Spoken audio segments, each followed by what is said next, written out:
Welcome back. Now, according to the Northwest University Business School's first quarter Policy Uncertainty Index, policy uncertainty is at its highest level since the inception of the data in 2016.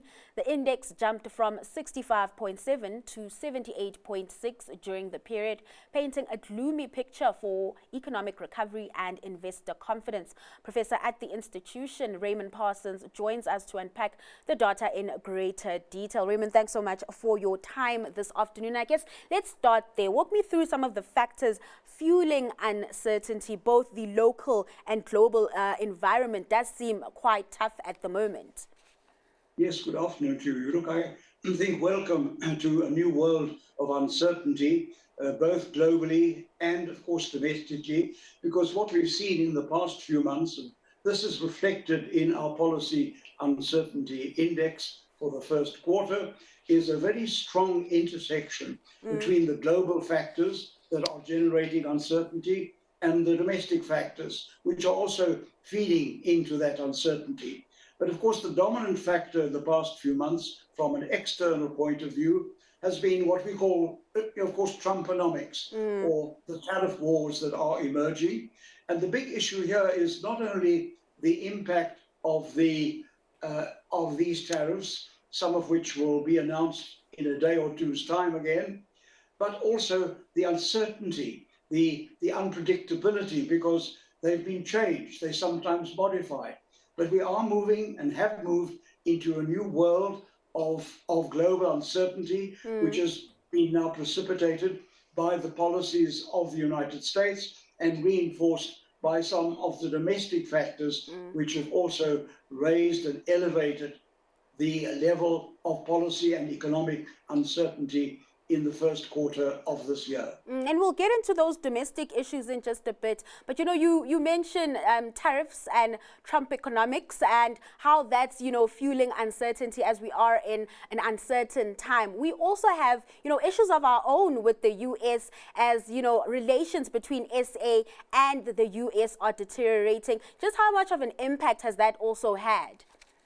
Well, that's very important. And that plays into my remark about the intersection between elements of the global uncertainty, especially from the United States and South Africa. The issue of our foreign policy, the extent to which we are giving priority to our economic interests in our foreign policy, and the extent to which we'll be able, through various negotiations and diplomacy, to stabilize and defuse the current tensions that exist between the United States and South Africa, because there's a lot at stake for South Africa, and particularly when we look at the AGOA arrangements, which are the duty-free entry to the US market, which in particular affect not so much the macroeconomy, but the sectors of agriculture and the automotive industry. And we saw over the weekend further comment on those special tariffs that have now also been announced by President Trump on the automotive industry. So this is a serious phase of uncertainty in which both government and the private sector will have to adapt and will have to nuance their responses in order to cope and deal with a much more elevated level of uncertainty at the moment. And talk to me about, I guess, the state of the GNU and some of the tensions there that could possibly be weighing on sentiment as well, because it really does look like the negatives are outweighing the positives. Well, I think that's important. There are some positive factors, and they are listed in the index narrative. We have lower inflation, lower interest rates. There are other aspects of our consumer spending, which are indeed quite positive. But unfortunately, they've been outweighed by the negative factors. And perhaps the biggest single negative factor is the uncertainty that still surrounds the fate of our budget and what will be decided by indeed Wednesday, because that has generated an unusual level of uncertainty, something which South Africa has not been used to, which the private sector has not been in fact accustomed to, that normally under the previous political dispensation, you had much more certainty that whatever the Treasury decided was probably likely to happen. Now we're into a whole new political ball game. It's a big challenge for our political economy and a big test of the government of national unity, whether by Wednesday they can reach a viable consensus. And I must emphasize, any compromise isn't sufficiently good enough. It's got to be a credible compromise that sustains our fiscal sustainability and promotes economic growth. So a bad deal is not a good outcome.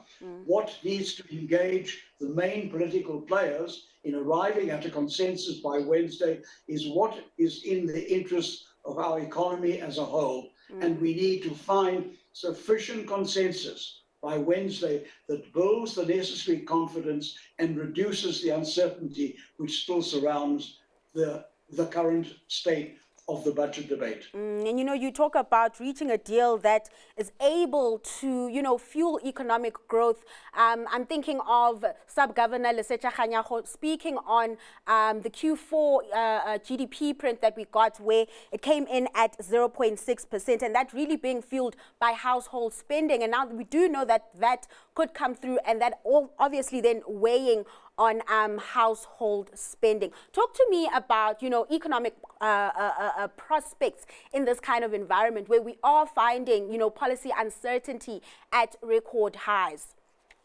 What we want to do is, we already saw in the past few months, and this is listed in the narrative of the index, that there are signs of economic recovery. There's household spending is better, there's a little more investment. As I said earlier, there is lower inflation, lower interest rates, and so forth. So the issue is that our fiscal debate or our fiscal outcome must now build on that recovery and not jeopardize it, in the sense that, yes, we only grew at 0.6% GDP last year. This year, the forecasts are round about 1.6 or perhaps 1.7 GDP growth.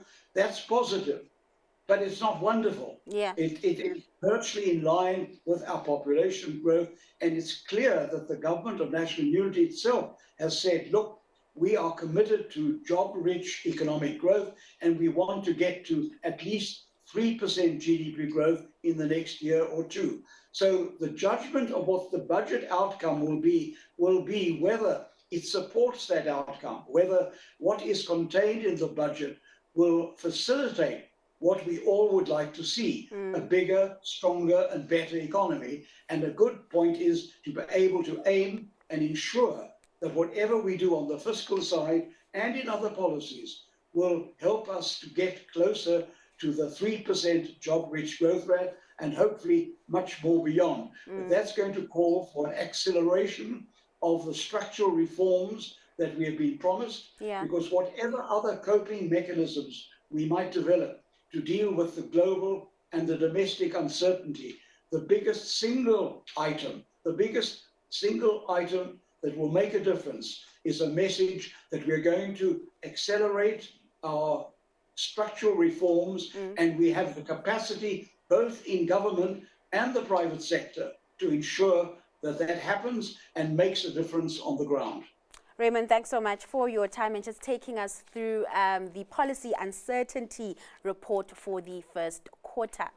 That was Raymond Parsons, professor at the Northwest University Business School.